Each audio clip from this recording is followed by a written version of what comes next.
This is a story about an unemployed priest in a small village in the middle of nowhere. His name is Father Ioann Burdin. That's him, standing in front of the church where he used to be the pastor. He's now looking for a new job. Надеюсь, что найдется церковь, которая примет меня. Собственно говоря, я как бы открыт для предложений.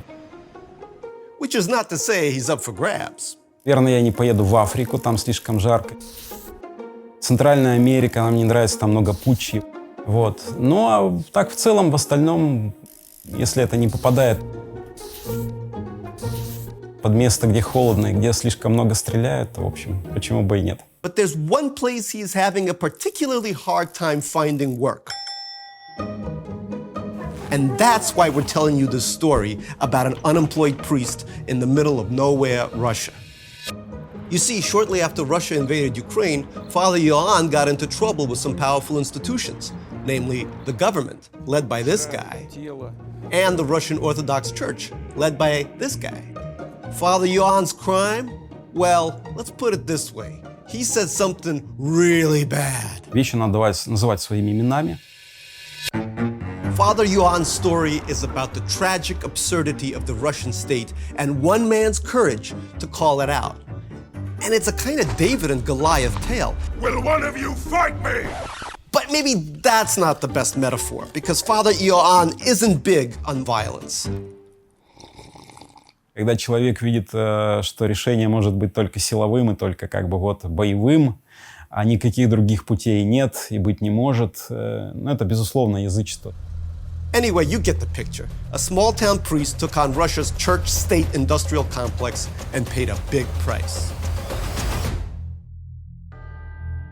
To understand how Father Ioann found himself without a job, a shepherd without a flock, at the height of a global crisis, when the best use of a priest may be ministering to a congregation in need of wartime solace, let's go back to when he was in 4th grade.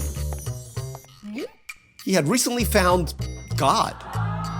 And in a godless Soviet grade school, that was an invitation for bullying. Была учительница, меня выставляли перед классом, говорили: дети, вот он верит в Бога, давайте вместе посмеемся над ним.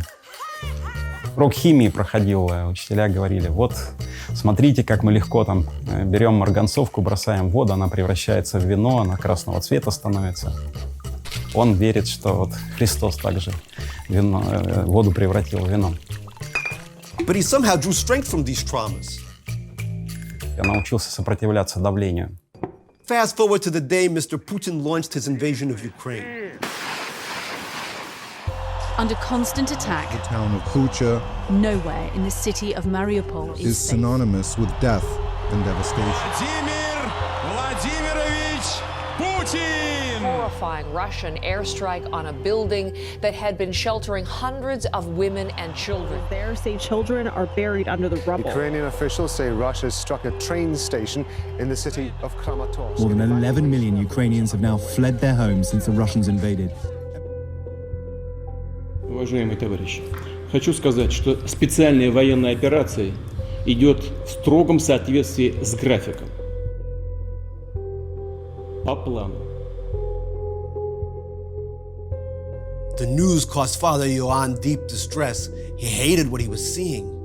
Yet the leadership of the Russian Orthodox Church took a very different position. И если в исполнении этого долга человек погибает, он себя приносит в жертву за других. И потому верим, что эта жертва смывает все грехи, которые человек совершил. This is Kirill, the patriarch of the church, who leads more than 100 million faithful around the world. He's tight with Putin and provided the Russian government with spiritual cover to wage his war. His support of the invasion had a chilling effect. Few priests dared to criticize the war. Сегодня мы слышим, что нас хотят победить на поле боя. Ну, что здесь скажешь? Пусть попробуют. On top of that, the Russian government passed draconian laws in early March that effectively criminalized any public opposition to the war. It even became illegal to call the war a war. But Father Ioann wasn't cowed. His moral compass, you might say, is extremely well calibrated. Если ты становишься конформистом, да, то на этом твое священство заканчивается. Then came the 6th of March, a Sunday, the day Father Ioann decided to commit his grievous crime. He did what so many Russians haven't had the courage to do.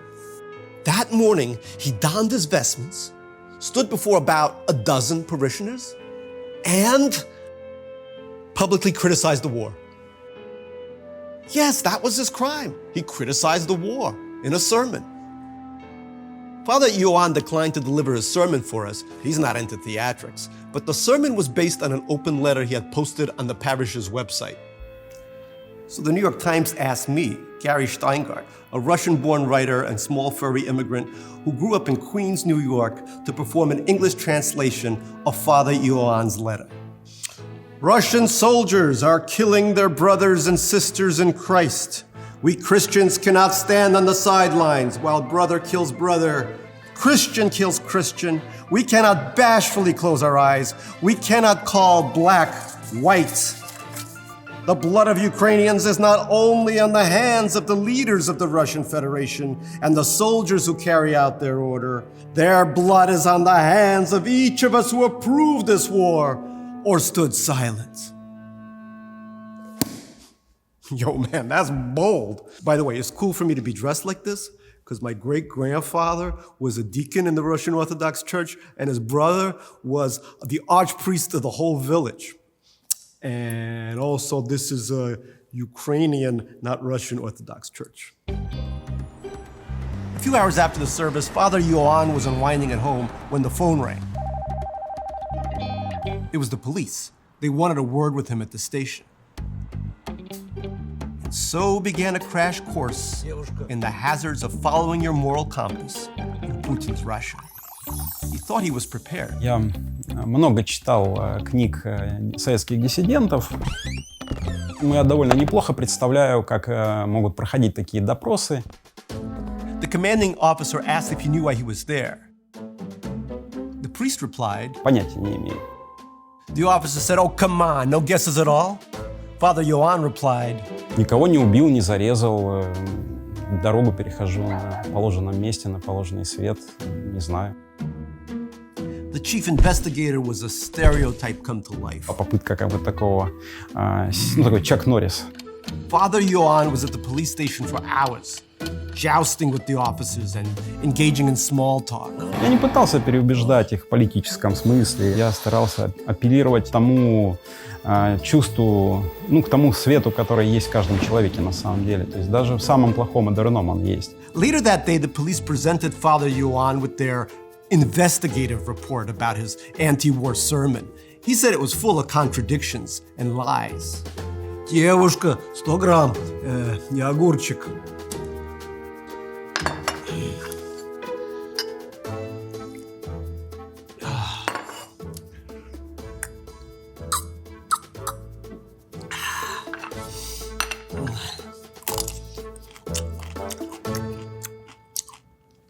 Anyway, back to the story. We are starting to see the complete dismantling of independent press in Russia. Tens of thousands of Russians are fleeing the country as the war intensifies, sanctions cripple the economy, and the regime cracks down on dissent.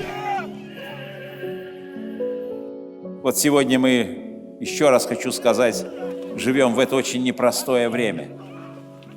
И поэтому наша молитва сегодня особенная о главе нашего государства, о верховном главнокомандующем, о Владимире Владимировиче Путине. What was happening to Father Ioann was a textbook lesson in how Putin controls Russia.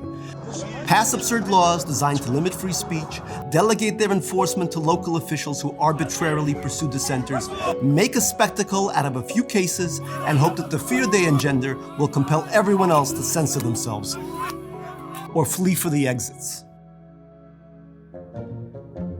Several days after the police interrogation, Father Ioann stood trial on charges of violating the new censorship law. Тоже был спектакль, конечно. The government called several parishioners from Father Ioann's church to testify against him. once said she was almost deaf and had a terrible memory. Еще двое было таких же, которые говорили, да мы стояли, молились, ничего не слышали.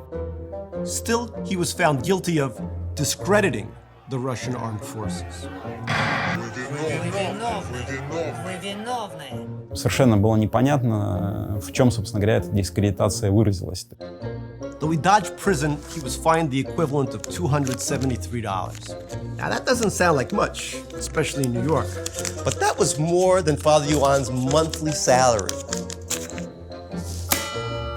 Do it again, the authorities warned, and he might be looking at several years in the Huskow.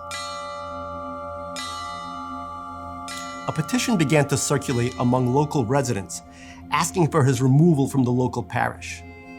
He wasn't sure who was behind it. He still isn't. In the end, he couldn't function as a priest. Если я не могу свободно говорить, то это уже не служение священника. То есть ты священником можешь быть только тогда, когда ты свободен внутренне. In early April, Father Ioann resigned from his parish. Спасибо. И этого не забывайте никогда. Спасибо, конечно. And then they really stuck it to him. He was given a few months to find another parish that would have him, or risk being defrocked. When he broke the news to his congregation, a few parishioners cried. В какой-то мере, да, может быть, я чувствовал, что это такое определенной мере предательство людей, да. Но моя очень мудрая жена на самом деле сказала вещи, которые я не подумал. Если мои прихожане хотели, чтобы я не уходил, значит, им нужно было вести себя по-другому. Это не только моего ухода касается, это касается и ситуации в той стране, которая есть тоже. But in Russia, it's always safer to remain quiet. Will one of you fight me? I will fight you. In the Bible, David goes mano a mano with the gigantic Goliath. And you know the rest. So you might be thinking, yo, Gary, where's the parallel here? Father Ioann was found guilty, lost his job, and is now about to get tossed from the priesthood. Dude got destroyed. To which I'd say, what of his moral victory? He never wavered from his Christian principles. He's gonna end up on the right side of history. A chorus of angels singing his praises. Plus there's this. By his math, the original audience for his anti-war message had been tiny. 20 человек на сайте, 10 человек в храме. But now it's ended up reaching perhaps millions. The Putin regime's attempts to suppress his message have actually ended up amplifying it.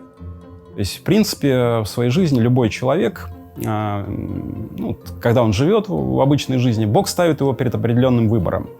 И это вопрос, который Бог задает человеку. Кто ты? И человек своими словами, действиями, поступками, он всегда отвечает Богу на этот заданный Богом вопрос. Показывает себя, кто ты есть на самом деле. The war in Ukraine, he says, is just such a test for all of humanity. Если он промолчал, он дал ответ Богу.